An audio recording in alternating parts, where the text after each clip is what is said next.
കഴിഞ്ഞ കുറെ മാസങ്ങളായിട്ട് മാർക്കറ്റ് എപ്പോൾ മുകളിലേക്ക് പോകും അല്ലെങ്കിൽ എപ്പോൾ താഴേക്ക് വരും നമുക്ക് ഒരിക്കലും കൃത്യമായിട്ട് പ്രെഡിക്റ്റ് ചെയ്യാനേ പറ്റുന്നില്ല അല്ലെ. പക്ഷെ മാർക്കറ്റ് എപ്പോൾ മുകളിലേക്ക് പോകും അല്ലെങ്കിൽ താഴേക്ക് വീഴും എന്നൊക്കെ വലിയ ഇൻവെസ്റ്റേഴ്സിന് നമ്മളെക്കാൾ മുന്നേ കൃത്യമായിട്ട് പ്രെഡിക്റ്റ് ചെയ്യാൻ പറ്റുന്നുണ്ട് എന്ന് നിങ്ങൾ വിശ്വസിക്കുന്നുണ്ടോ? അങ്ങനെയാണെങ്കിൽ അവരത് എങ്ങനെയാണ് പ്രെഡിക്റ്റ് ചെയ്യുന്നത്? പലപ്പോഴും നിങ്ങൾ എടുക്കുന്ന ഒരു ട്രേഡ് എടുത്ത ഉടനെ മാർക്കറ്റ് നിങ്ങൾക്കെതിരെ പോയിട്ട് സ്റ്റോപ്പ് ലോസ് അടിച്ച് നിങ്ങളെ കളിയിൽ നിന്ന് ഔട്ടാക്കും. പക്ഷേ തീർച്ചയായിട്ടും ഇതൊരു കോയിൻസിഡൻസ് അല്ല. വലിയ പ്ലേയേഴ്സ്, അതായത് സ്മാർട്ട് മണി, അവിടെ ഓരോ മൂവ്മെന്റിന് മുൻപും ചാർട്ടിൽ ചില സിഗ്നലുകൾ അവശേഷിപ്പിച്ചിട്ടാണ് പോവാറ്. നമ്മളെ പോലെ റീറ്റെയിൽ ട്രേഡേഴ്സിൽ ഭൂരിഭാഗം പേരും ഈ ഒരു സിഗ്നൽസ് അങ്ങനെ ശ്രദ്ധിക്കാതെ വിട്ടുകളയുകയും ചെയ്യും. എന്നാൽ ഇന്ന് നമ്മൾ ആ രഹസ്യങ്ങൾ ഓരോന്നായിട്ട് മനസ്സിലാക്കാൻ ശ്രമിക്കുകയാണ്. അടുത്ത കുറച്ച് മിനിറ്റുകൾക്കുള്ളിൽ ഇൻസ്റ്റിറ്റ്യൂഷണൽ ഇൻവെസ്റ്റേഴ്സ് ശ്രദ്ധിക്കുന്ന 3 പ്രധാനപ്പെട്ട ചാർട്ട് സിഗ്നലുകൾ എങ്ങനെ തിരിച്ചറിയാമെന്ന് ഞാൻ നിങ്ങൾക്ക് പറഞ്ഞുതരാം. അപ്പൊ അതിലൂടെ നമുക്ക് എങ്ങനെ ഗസ് ചെയ്ത് ട്രേഡ് ചെയ്യുന്നതിന് പകരം വ്യക്തമായിട്ടുള്ള കാരണങ്ങളോടെ ട്രേഡ് ചെയ്യുന്ന ഒരു ബെറ്റർ ട്രേഡറായിട്ട് മാറാൻ നമുക്ക് ശ്രമിക്കാം. Welcome to the eye opener video of Tharam smart savings and investment solutions. നമ്മുടെ ലിസ്റ്റിലെ ആദ്യത്തെ സിഗ്നൽ ഒരുപക്ഷെ ഏറ്റവും പവർഫുൾ ആയതും എന്നാൽ പലപ്പോഴും തെറ്റിദ്ധരിക്കപ്പെടുന്നതുമായിട്ടുള്ള ചില കാൻഡിൽ സ്റ്റിക്ക് പാറ്റേണുകളാണ്. അതിൽ തന്നെ ഹാമർ, ഷൂട്ടിംഗ് സ്റ്റാർ ഇവയൊക്കെയാണ്. അപ്പൊ ഇവിടെ ശരിക്കും എന്താണ് സംഭവിക്കുന്നത് എന്ന് നമുക്ക് മനസ്സിലാക്കാൻ ശ്രമിക്കാം. ഒരു സ്റ്റോക്ക് തുടർച്ചയായിട്ട് താഴേക്ക് വന്നുകൊണ്ടിരിക്കുകയാണെന്ന് വിചാരിക്കുക. പേടി കാരണം നിങ്ങൾ അത് വിൽക്കാൻ റെഡിയായി നിൽക്കുമ്പോൾ അവിടെ ഒരു പ്രത്യേകതരം ക്യാൻഡിൽ ഫോം ആവുന്നു. അതിന് ചെറിയൊരു ബോഡിയും പക്ഷെ താഴേക്ക് നല്ല നീളമുള്ള ഒരു ലോവർ വിക്കും ഉണ്ട് എന്ന് കരുതുക. അപ്പോൾ ഇതാണ് ഹാമർ ക്യാൻഡിൽ. അപ്പോൾ ഇത് കാണുമ്പോൾ ഒരു നോർമൽ ട്രേഡേഴ്സിന് ഒരു കൺഫ്യൂഷൻ തോന്നാം. എന്നാൽ ഇതിന് പിന്നിലെ സൈക്കോളജി വളരെ ഇമ്പോർട്ടന്റ് ആണ്. ആ ഒരു ക്യാൻഡിൽ ഫോം ആയ ടൈമിൽ സെല്ലേഴ്സ് സ്റ്റോക്കിന്റെ പ്രൈസിനെ ശക്തിയായിട്ട് താഴേക്ക് കൊണ്ടുപോകാൻ നോക്കി. അതായത് ആ നീണ്ട വാലിന് കാരണം ഒരു വലിയ പുൾ ഡൗൺ ആണ്. പക്ഷേ ആ താഴ്ന്ന പ്രൈസിൽ വലിയ താല്പര്യത്തോടെ ബയേഴ്സ് മാർക്കറ്റിലേക്ക് റീ എൻറ്റർ ആയി. അവർ ആ സെല്ലേഴ്സിനെ ഓവർകം ചെയ്തു, പ്രൈസ് വീണ്ടും മുകളിലേക്ക് കൊണ്ടുവന്നു. അതോടെ ആ ദിവസത്തെ ക്ലോസിംഗ് പ്രൈസ് ഓപ്പണിംഗ് പ്രൈസിന്റെ അടുത്തേക്ക് തന്നെ ഏതാണ്ട് എത്തി എന്ന് തന്നെ നമുക്ക് കരുതാം. ഇത് സെല്ലേഴ്സിന്റെ പവർ കുറയുന്നതായിട്ടും ബയേഴ്സ് മാർക്കറ്റിൽ കൺട്രോൾ എടുക്കാൻ ശ്രമിക്കുന്നതായിട്ടും കാണിക്കുന്ന ഒരു പ്രധാന സിഗ്നൽ തന്നെയാണ്. ഇത് ബുള്ളിഷ് റിവേഴ്സലിന്, അതായത് പ്രൈസ് മുകളിലേക്ക് തിരിയാനുള്ള ചാൻസ് കൂടുതലുണ്ട് എന്ന് നമുക്ക് മനസ്സിലാക്കി തരികയാണ്. ഇനി ഇതെങ്ങനെ ട്രേഡ് ചെയ്യാം? ഇതിനൊരു കോമൺ സ്ട്രാറ്റജി ഉണ്ട്. ഒരു ഹാമർ എപ്പോഴും ഒരു ഡൗൺ ട്രെൻഡിന് ശേഷം ഒരു ഇമ്പോർട്ടന്റ് സപ്പോർട്ട് ലെവലിലാണ് ഫോം ആവുന്നത് എന്ന് നമ്മൾ കൺഫേം ചെയ്യേണ്ടതുണ്ട്.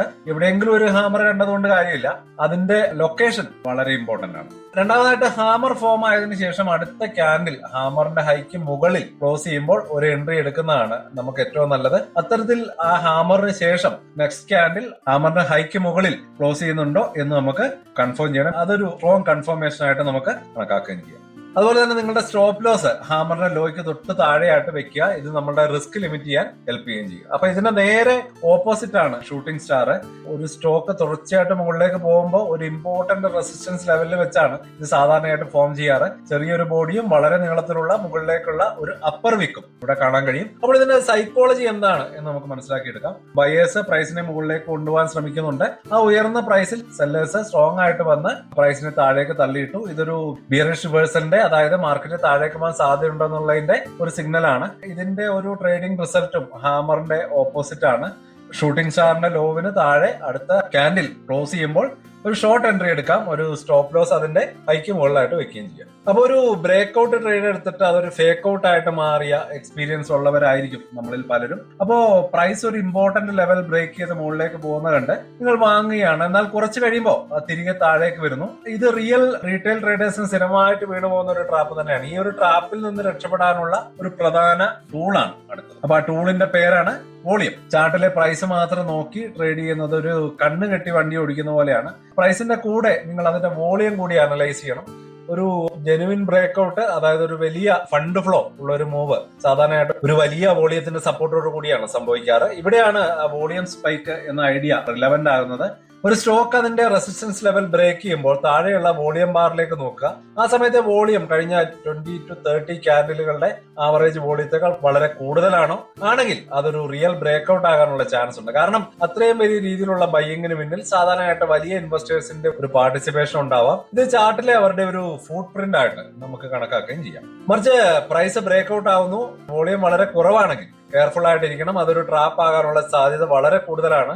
വലിയ പ്ലേയേഴ്സ് ഇല്ലാത്ത മൂവിന് അധികം ദൂരം മുന്നോട്ട് പോകാൻ കഴിഞ്ഞെന്ന് വരില്ല. ഇത്തരം സിറ്റുവേഷൻസിൽ ചിലപ്പോൾ നിങ്ങളെ പോലെയുള്ള റീറ്റെയിൽ ട്രേഡർമാരെ കൊണ്ട് ബൈ ചെയ്യിപ്പിച്ച് പ്രൈസ് കുറച്ചൊന്ന് മുകളിലേക്ക് വരുമ്പോൾ അവരെ പ്രോഫിറ്റ് എടുത്ത് മാറാനും സാധ്യതയുണ്ട്. അതുകൊണ്ട് തന്നെ നിങ്ങളുടെ ട്രേഡിംഗ് റൂൾ ബുക്കിൽ ഈ ഒരു പോയിന്റ് ഉറപ്പായിട്ടും എഴുതി വെക്കണം. No volume no trade. ഒരു പ്രധാന സപ്പോർട്ട് അല്ലെങ്കിൽ റെസിസ്റ്റൻസ് ലെവലിൽ ഒരു ബ്രേക്ക്ഔട്ട് നടക്കുമ്പോൾ നല്ലൊരു വോളിയം സപ്പോർട്ട് നിങ്ങൾ കാണുന്നില്ലെങ്കിൽ ആ ട്രേഡ് എടുക്കുന്നതിന് മുമ്പ് ഒന്നുകൂടി ചിന്തിക്കുക. വോളിയം കൺഫർമേഷൻ ഇല്ലാത്ത ബ്രേക്ക്ഔട്ടുകൾക്ക് റിസ്ക് കൂടുതലാണ്. എന്നാൽ നല്ല വോളിയത്തോടെയുള്ള ഒരു ബ്രേക്ക്ഔട്ട് ഒരു വലിയ പ്ലേയേഴ്സിന് ആ മൂവിൽ ഇൻട്രസ്റ്റഡ് ആണ് എന്നുള്ളതിന്റെ ഒരു വലിയ സിഗ്നൽ തന്നെയാണ്. അപ്പൊ ഇനി നമ്മൾ ഡിസ്കസ് ചെയ്യാൻ പോകുന്ന സിഗ്നൽ കുറച്ചുകൂടി ഒരു ഡിഫറെന്റ് ആണ്. ഒരു ട്രെൻഡിന്റെ സ്ട്രെങ്ത് മനസ്സിലാക്കാൻ ഏറ്റവും ഹെൽപ്പ് ചെയ്യുന്ന ഒന്നാണ്. അതാണ് ഡൈവേർജൻസ്. അപ്പോൾ എന്താണ് ഡൈവേർജൻസ്? സിമ്പിൾ ആയിട്ട് പറഞ്ഞാൽ സ്റ്റോക്കിന്റെ പ്രൈസും ഒരു മൊമെന്റം ഇൻഡിക്കേറ്ററും, അതായത് RSI അല്ലെങ്കിൽ MACD പോലെയുള്ള ഒരു മൊമെന്റം ഇൻഡിക്കേറ്ററും തമ്മിൽ ഒരു മിസ്മാച്ച് കാണിക്കുന്ന ഒരു സിറ്റുവേഷൻ ആണ്.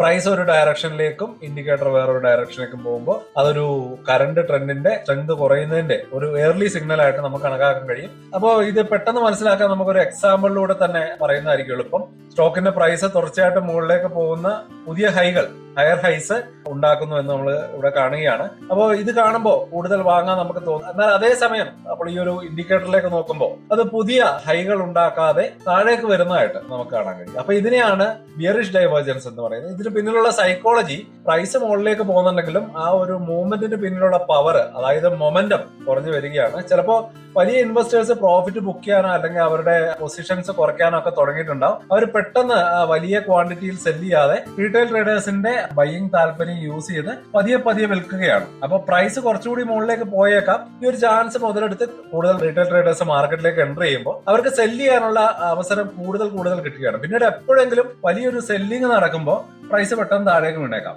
അപ്പോൾ ഈ ഒരു ഡൈവേർജൻസ് ഒരു ഡേഞ്ചറിനെ കുറിച്ച് നമുക്കൊരു ഏർലി വാർണിംഗ് തരികയാണ്. അപ്പൊ ഇതുപോലെ തന്നെ ബുള്ളിഷ് ഡൈവേർജൻസും ഉണ്ട്. പ്രൈസ് തുടർച്ചയായിട്ട് താഴ്ന്ന പുതിയ ലോവർ ലോസ് ക്രിയേറ്റ് ചെയ്യുമ്പോൾ RSI ഇൻഡിക്കേറ്റർ താഴേക്ക് പോകാതെ മുകളിലേക്ക് വരുന്നു.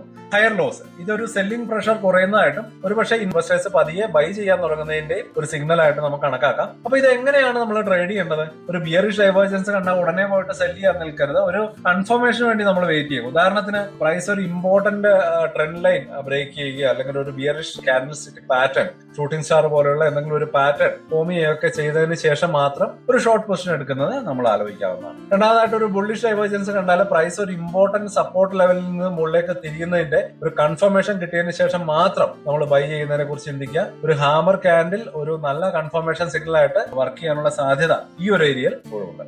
അപ്പൊ ഒരു കാര്യം ഓർക്കണം, ഡൈവേർജൻസ് ഒറ്റയ്ക്ക് ഒരു ട്രേഡിംഗ് സിഗ്നൽ എന്നതിനേക്കാൾ അതൊരു വാർണിംഗ് ആണ്. കറണ്ട് ട്രേഡിൽ വരാൻ പോകുന്ന ഒരു ചേഞ്ചിന്റെ സൂചനയാണ്. അപ്പൊ ഈ ഒരു സൂചന മറ്റ് സിഗ്നലുകളും ഒക്കെ ആയിട്ട് ക്യാൻഡിൽ സ്റ്റിക്കോ അല്ലെങ്കിൽ വോളിയോ ഒക്കെ ആയിട്ട് ചേർത്ത് വായിക്കുമ്പോൾ മാർക്കറ്റിന്റെ ആ ഒരു മൂവ്മെന്റ് കൂടുതൽ ക്ലിയർ ആയിട്ട് നമുക്ക് നേരത്തെ തന്നെ മനസ്സിലാക്കാൻ കഴിയും. അപ്പൊ നമ്മൾ 3 ഇമ്പോർട്ടന്റ് ആയിട്ടുള്ള സിഗ്നൽസിനെ കുറിച്ചാണ് പഠിച്ചത്. ഇതെല്ലാം വലിയ ഇൻവെസ്റ്റേഴ്സിന്റെ പ്രസൻസ് ചാർട്ടുകളിൽ എങ്ങനെയാണ് റിഫ്ലക്ട് ആവുന്നത് എന്നതിനെ കുറിച്ചുള്ള സിഗ്നൽസ് ആണ്. ഒന്നാമതായിട്ട് ഹാമറും ഷൂട്ടിംഗ് സ്റ്റാറുമാണ്. ഒരു ഡൗൺ ട്രെൻഡിന്റെ അവസാനം കാണുന്ന ഹാമർ ബൈയിങ് ഇൻട്രസ്റ്റിനെയും ഒരു അപ് ട്രെൻഡിന്റെ ടോപ്പിൽ കാണുന്ന ഷൂട്ടിംഗ് സ്റ്റാർ സെല്ലിംഗ് പ്രഷറിനെയും കാണിക്കുന്നു. രണ്ടാമതായിട്ട് വോളിയം സ്പൈക്ക് ഒരു ബ്രേക്ക്ഔട്ട് റിയൽ ആണോ അതോ ഒരു ട്രാപ്പ് ആണോ എന്ന് കൃത്യമായിട്ട് മനസ്സിലാക്കാനുള്ള കീ ആണ്. വോളിയം അബ്നോർമൽ ആയിട്ടുള്ള ഒരു വോളിയം ഇൻക്രീസ് ഒരു മൂവിന് കൂടുതൽ കോൺഫിഡൻസ് നൽകുകയാണ്. മൂന്നാമതായിട്ട് ഡൈവേർജൻസ് പ്രൈസും മൊമെന്റം ഇൻഡിക്കേറ്ററും തമ്മിലുള്ള ഒരു മിസ്മാച്ച് കറണ്ട് ട്രെൻഡിന്റെ സ്ട്രെങ്ത് കുറയ്ക്കുന്നു. എന്നാൽ ഒരു പ്രധാനപ്പെട്ട വാർണിംഗ് ഇവിടെ നമുക്ക് ലഭിക്കുന്നു എന്നുള്ളത് കൂടിയാണ്.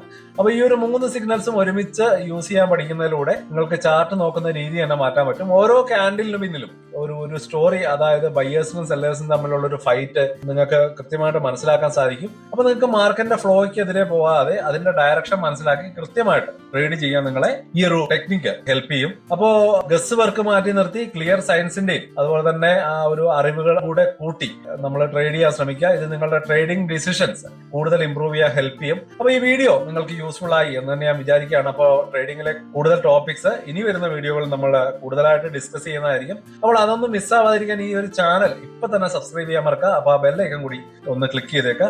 അപ്പോ ട്രേഡിംഗിൽ ഏറ്റവും ചലഞ്ചിങ് ആയിട്ട് ഫീൽ ചെയ്യുന്ന കാര്യം എന്താണ്? അപ്പോൾ അതൊന്ന് കമന്റ് ആയിട്ട് അറിയിക്കാം. നമുക്ക് ആ ഒരു ഏരിയയിൽ ഡീറ്റെയിൽ ആയിട്ടുള്ള വീഡിയോകൾ ചെയ്യാം. നിങ്ങളുടെ ഡൗട്ട്സിനുള്ള കൃത്യമായിട്ടുള്ള മറുപടി ഞാൻ കമന്റുകളായിട്ടും വീഡിയോകളായിട്ടും അപ്ലോഡ് ചെയ്യുന്നതാണ്. അപ്പൊ ഈ വീഡിയോ നിങ്ങൾക്ക് ഹെൽപ്ഫുൾ ആയിട്ടുണ്ടെങ്കിൽ തീർച്ചയായിട്ടും ഒന്ന് ലൈക്ക് ചെയ്യാൻ മറക്കരുത്. അതുപോലെ തന്നെ താഴെയുള്ള ഹൈപ്പ് ബട്ടൺ കൂടി ഒന്ന് പ്രസ് ചെയ്തേക്കുക. അപ്പോൾ വളരെ ഇൻട്രസ്റ്റിംഗ് ആയിട്ടുള്ള മറ്റൊരു വീഡിയോ ആയിട്ട് വീണ്ടും കാണാം. അതുവരേക്കും ഹാപ്പി ഇൻവെസ്റ്റിംഗ്. സ്റ്റോക്ക് മാർക്കറ്റിലെ ന്യൂസുകളെയും അതുപോലെ തന്നെ അപ്ഡേറ്റുകളെയും ഉൾക്കൊള്ളിച്ചുകൊണ്ടുള്ള ഒരു ഫേസ്ബുക്ക് ഗ്രൂപ്പ് നമുക്കുണ്ട്.